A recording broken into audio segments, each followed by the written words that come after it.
آپ دیکھیے کہ ویدیں ہندوؤں کا مذہب، وہ جس زبان میں ہے وہ عام لوگوں کی زبان ہی نہیں، لوگ اسے جانتے نہیں. چند علماء ہیں سنسکرت کے اس وقت، باقی لوگ وہ تو اس کو پڑھ بھی نہیں سکتے،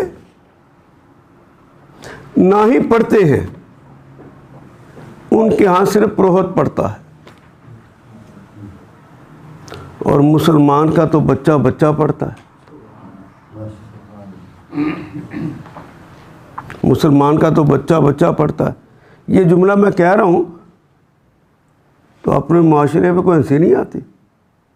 واقعی بچہ بچہ پڑھتا ہے قرآن کو. کتنے لوگوں نے کر لیا. یہ کھلتا کتنے گھروں میں ہے رونا تو اس بات کا. تو سوچ لیے اللہ نے تو نشانی بتائی ہے کہ اسے قرآناً بہت زیادہ پڑھی جانے والی کتاب.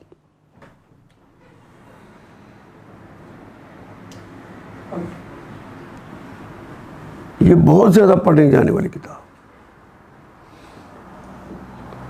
مومن اسی کو کہا جا رہا ہے جو جس نے اپنا تعلق اس سے رکھا ہوا ہے.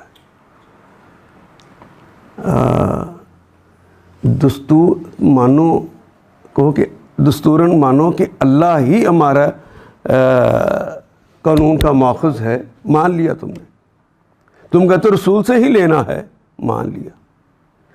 تو 47 میں پاکستان بنا، اب تک کس قانون کے مطابق چل رہے ہیں؟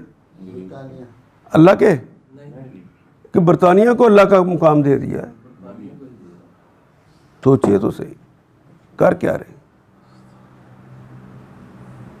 اسے اتنا پڑھا جانا چاہیے کہ کائنات کے اندر کوئی اس کے مقابلے کی چیز نہ ہو.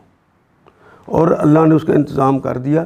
یہ جو انڈے کی شکل کی یہ جو دنیا بنا دی ہے نا، سورج کے ارد گرد بھی گھومتی ہے اور اپنے محور پہ بھی گھومتی ہے. سب سے پہلے آج کا جو تاریخ ہے، یہ سورج جو نکلا ہے وہ فیجی میں نکلا ہے. فیجی کے لوگ پڑھ رہے ہیں، جزر فیجی میں نکلا ہے. یہ وہاں سے آسٹریلیا ہے تو آسٹریلیا کے اندر پڑھا جا رہا ہے اور اذانیں ہو رہی ہیں. وہاں سے نکلتا ہے تو ملائیشیا آ جاتا ہے، ملائیشیا سے نکلتا ہے انڈونیشیا میں آ جاتا ہے، انڈونیشیا سے نکلتا ہے تو جب یہ ڈوبنے ابھی نکل رہا ہے، ابھی انڈونیشیا سے نکلا ہے تو کچھ دیر کے بعد وہ بھارت پہنچ جاتا ہے.